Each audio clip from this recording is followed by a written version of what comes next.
Good morning children. कैसे हैं आप? हम शैक्षिक नवाचारी संवाद यानी कि EIC आपके लिए रोज की तरह लेकर आए हैं शैक्षिक सामग्री यानी कि लर्निंग मटेरियल। आज 17 जुलाई 2021 दिन शनिवार है।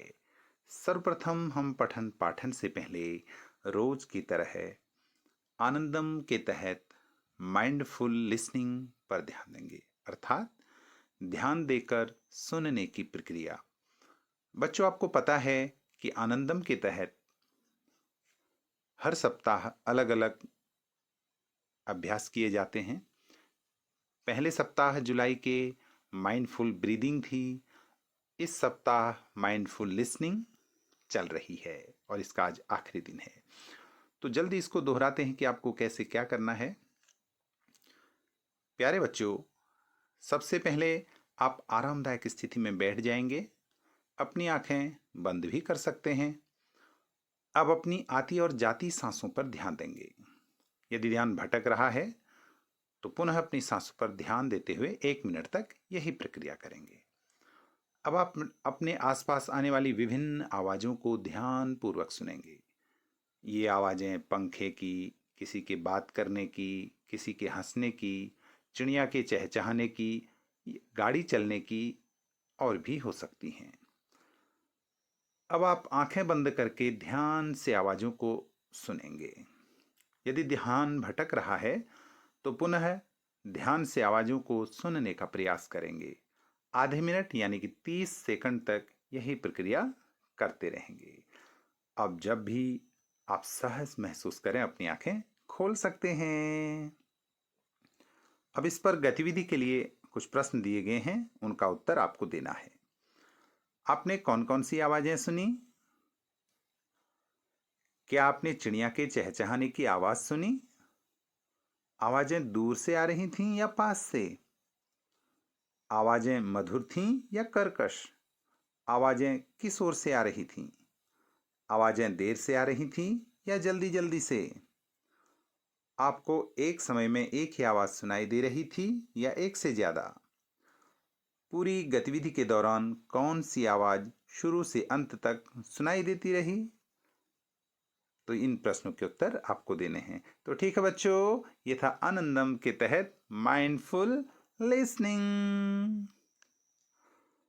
इसके बाद हम जैसा कि जानते हैं आज शनिवार है और आज हमारा साप्ताहिक योगासन में समस्त योगासनों का अभ्यास रहता है जो पूरे सप्ताह किए रहते हैं। तो सर्वप्रथम वृक्षासन, उसके बाद ताड़ासन, पाद हस्तासन और तिर्यक ताड़ासन, ये चारों आसन आपको करने हैं और उसकी फोटो खींचकर भेजनी है। याद रहे, आप जूते चप्पल खोलकर और किसी चटाई या मैट में आप ये आसन करेंगे। ओके। हाँ तो बच्चों, आज शनिवार कला कला में आप कक्षा 1 और 2 में देखेंगे कि हम चित्र देखकर बनाने की कोशिश करेंगे। देखो यहाँ पर एफ फॉर फिश, तो एफ से हमको इस तरह से फिश बनानी है। तो एफ फॉर फिश, ये अपनी कॉपी में आप प्रयास कीजिए। इसके बाद बिल्ली के चित्र पर अपना मनपसंद रंग भरना है और ये आपको अपनी कॉपी में बनाना है। ओके। अब चलते हैं कक्षा 3, 4 और 5 में। कक्षा 3, 4 और 5 में आज सर्वप्रथम हम इस वर्कशीट में आपको मछली बनाने का तरीका जो यहाँ दिया गया है वो आपको बताएंगे। आप पहले ऐसे चित्र को अपनी कॉपी में बनाएंगे, फिर उसमें इसकी पूंछ और ये आँख बनाएंगे और फिर थोड़ा सा उसमें उसके पंख बनाएंगे और उसके बाद अंत में ऐसे ही सुंदर मछली बना लेंगे। ठीक है ना बच्चों? इसके बाद आप इस चित्र को अपनी कॉपी में बनाकर सुंदर सा रंग भरेंगे। ठीक है। इसके बाद आपका सृजन का कार्य है। सृजन कार्य में आज आप देखेंगे कि अपनी हथेली पर रंग लगाकर फूलों का गमला बनाइए। कितना सुंदर है, देखिए, अपनी हथेली में रंग लगाना अलग अलग और उनको कापी में ट्रेस करना। इसके बाद फिर ये जो पत्तियां और डंडे हैं इनको उंगली से रंग लगाकर बनाना।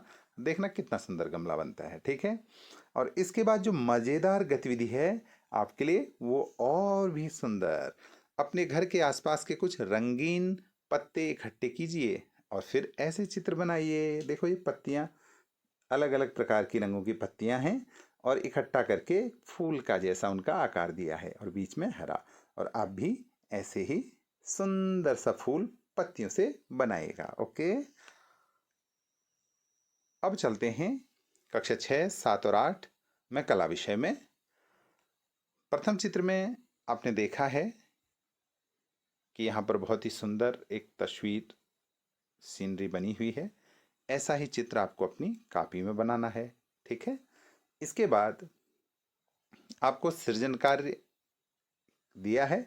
इसको करने से पहले आप इस सुंदर चित्र फूलों का अपनी कॉपी में बनाइए और उसमें रंग भरिए। अब चलते हैं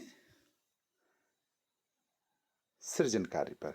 ये देखिए, ये घर के बर्तन हैं, लोटे, तौली, और इसमें आप अपने पसंद के अनुसार चित्रकारी कर सकते हैं। देखो कितने सुंदर लग रहे हैं। ठीक है, और इसके अलावा एक बहुत ही मज़ेदार यहाँ पर कार्य आपको करना है। ये पत्थर है, एक बड़ा सा पत्थर लीजिए जो स्मूथ हो, ज़्यादा बड़ा नहीं, मुट्ठी के बराबर या उससे थोड़ा बड़ा। तो उसमें आप बढ़िया सा पेंट लगाइए और उसमें सुंदर से फूल बनाकर स्माइल लिखिए और हमको ज़रूर भेजिए। ओके, करते हैं कक्षा 6 सामाजिक विज्ञान विषय पर। आज शनिवार के दिन कक्षा 6, 7, 8 में सामाजिक विज्ञान की वर्कशीट भी तैयार की जाती है।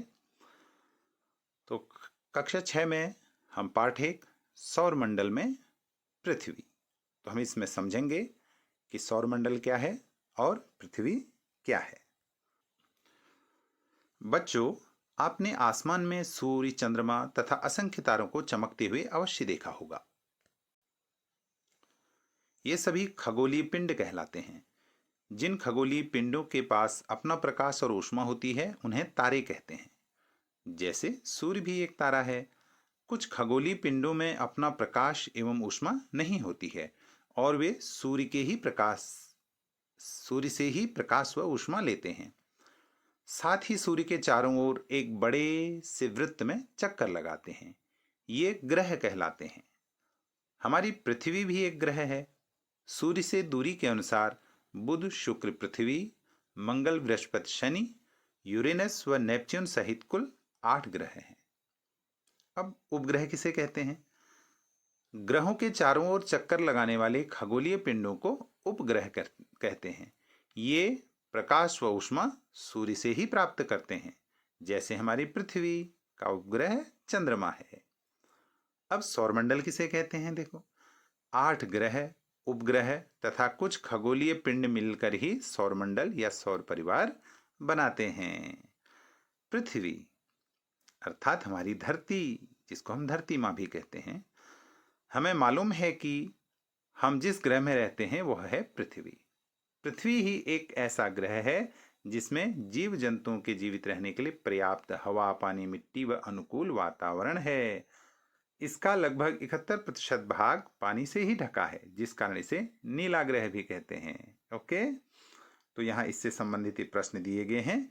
इन प्रश्नों को आप याद करेंगे कि तारे किन्हें कहते हैं, ग्रह किन्हें कहते हैं, ग्रह उपग्रह में क्या अंतर है, पृथ्वी को नीला ग्रह क्यों कहते हैं। ठीक है, आपके लिए अंत में एक प्रोजेक्ट कार्य है, गतिविधि। एक चार्ट में सौरमंडल का आकर्षक चित्र बनाओ। ये सौरमंडल का चित्र दिया गया है, तो इसको आप अपनी कॉपी में बनाएंगे। ओके, अब आते हैं कक्षा 7 के सामाजिक विषय में पाठ 1 पर्यावरण पर। हमारा पर्यावरण, भूगोल। हमारे चारों ओर के वातावरण को पर्यावरण कहते हैं। जो हमारे चारों ओर का वातावरण होता है उसको पर्यावरण कहते हैं। जितनी भी वस्तुएं हमें अपने चारों ओर दिखाई देती हैं वह सब हमारे पर्यावरण में सम्मिलित हैं। पर्यावरण हमारे जीवन का आधार है। बिना पर्यावरण के हम जीवित नहीं रह सकते हैं। यह हमें सांस लेने के लिए हवा, पीने के लिए पानी, खाने के लिए भोजन, रहने के लिए भूमि प्रदान करता है। किसी भी प्राणी के चारों ओर पाए जाने वाले लोग, स्थान, वस्तु और प्रकृति को ही पर्यावरण कहते हैं। पर्यावरण के 3 घटक होते हैं: प्राकृतिक पर्यावरण, मानव निर्मित पर्यावरण और स्वयं मानव। प्राकृतिक पर्यावरण में पृथ्वी पर पाए जाने वाली जीवीय तथा अजीवीय दोनों परिस्थितियां शामिल हैं, जबकि मानवीय पर्यावरण में मानव की परस्पर क्रियाएं, गतिविधियां एवं उनके द्वारा बनाई गई रचनाएं शामिल हैं। ओके, अगला है परितंत्र। अब परितंत्र किसे कहते हैं इस वर्कशीट में दिया है सारांश के रूप में, आप इसको पढ़कर अच्छे से समझ जाएंगे। अब इसमें प्रश्न दिए गए हैं, हम पर्यावरण में किन किन वस्तुओं को शामिल कर सकते हैं। तो आप उत्तर में लिखा है, इसको पढ़िए। पर्यावरण के 3 घटकों के नाम लिखो। पारितंत्र क्या है, मानव ने स्थायी जीवन जीना कब आरंभ किया। ठीक है, तो ये थी आज की शार्ट की वर्कशीट। अब आते हैं कक्षा 8 के सामाजिक विज्ञान की वर्कशीट, पाठ 1 संसाधन। संसाधन और विकास, भूगोल में जो है पाठ 1 संसाधन पर है। किसी वस्तु या पदार्थ की उपयोगिता अथवा प्रयोज्यता उसे एक संसाधन बनाती है। संसाधन का प्रयोग या उपयोगिता इसे मूल्य प्रदान करते हैं। सभी संसाधन मूल्यवान होते हैं। मूल्य का अर्थ है महत्व। समय और प्रौद्योगिकी 2 महत्वपूर्ण कारक हैं जो पदार्थों को संसाधन में परिवर्तित कर सकते हैं।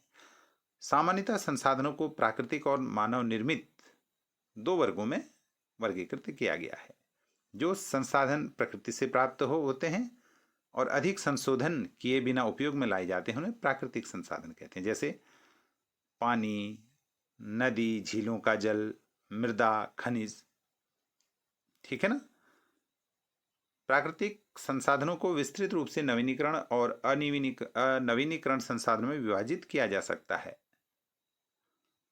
तो जो प्राकृतिक संसाधन हैं विस्तृत रूप में, बड़े रूप में, उनको नवीकरणीय और अनवीकरणीय संसाधनों में विभाजित किया जा सकता है। नवीकरणीय संसाधन शीघ्रता से नवीकृत या पुनः पूरित हो जाते हैं, जबकि अनवीकरणीय संसाधनों के सीमित भंडार हैं। ठीक है। इसी प्रकार मनुष्य जब प्राकृतिक संसाधनों का उपयोग करके पुल, सड़क, मशीन या वाहन आदि बनाते हैं तो ये मानव निर्मित संसाधन कहलाते हैं। ठीक है, तो इसके आगे आप विस्तार पूर्वक पढ़िएगा। और जो इसमें प्रश्न है कि पृथ्वी पर संसाधन असमान रूप से क्यों वितरित हैं, हर जगह एक जैसे संसाधन हमको क्यों नहीं मिलते हैं। इसके अलावा संसाधन संरक्षण क्या है, मानव संसाधन महत्वपूर्ण क्यों हैं, सतत पोषणीय विकास क्या है। इन प्रश्नों के उत्तर यहाँ दिए गए हैं, आप इनको याद करिएगा। और इसके अलावा आपके लिए जो काम करने के लिए है वो है एक पत्थर का उपयोग किस किस तरह से किया जा सकता है, आप उसको सोचो और लिखो। इसके अलावा प्राकृतिक एवं मानवीय संसाधनों की सूची बनाओ। ओके। सामान्य ज्ञान की वर्कशीट में आज कक्षा 1 से 5 तक प्राथमिक स्तर के लिए 5 प्रश्न हमारे पास जो हैं वो हैं, भारत के प्रथम प्रधानमंत्री कौन थे। तो भारत के प्रथम प्रधानमंत्री कौन थे, पंडित जवाहरलाल नेहरू। तो पंडित जवाहरलाल नेहरू हमारे देश के प्रथम प्रधानमंत्री थे। पृथ्वी का एकमात्र प्राकृतिक उपग्रह कौन सा है, चंद्रमा। शाबाश। हमारे देश के वर्तमान गृह मंत्री कौन हैं, होम मिनिस्टर कौन है, श्री अमित शाह जी। प्रकृति पूजन एवं पर्यावरण संरक्षण को समर्पित देवभूमि उत्तराखंड का लोक पर्व कौन सा है, हरेला, जो कल था ना। इसके बाद इनकलाब जिंदाबाद का नारा किसने दिया था, जी हाँ, भगत सिंह जी ने। बहुत अच्छा। अब चलते हैं जूनियर सामान्य ज्ञान में। 6, 7, 8 वालों के लिए सामान्य ज्ञान है हमारे देश से संबंधित कि भारत का राष्ट्रीय पशु कौन है, बाघ। राष्ट्रीय पक्षी मोर। राष्ट्रीय जलीय जीव गंगा डॉल्फिन। राष्ट्रीय फल आम। राष्ट्रीय फूल कमल। राष्ट्रीय पेड़ बरगद, राष्ट्रीय खेल हॉकी, राष्ट्रगीत वंदे मातरम, राष्ट्रीय पंचांग शक संवत, राष्ट्रगान की अवधि 52 सेकंड, राष्ट्रीय झंडे की लंबाई और चौड़ाई का अनुपात 3:2। राष्ट्रगान किसने लिखा? जी, रविंद्रनाथ टैगोर ने। राष्ट्रगीत किसने लिखा? बंकिम चंद्र चटर्जी ने। और दिल्ली भारत की राजधानी कब बनी? जी हाँ, 1911 में। तो बाय बाय बच्चों, आज के लिए इतना ही। Thank you so much. Thank you, have a nice day.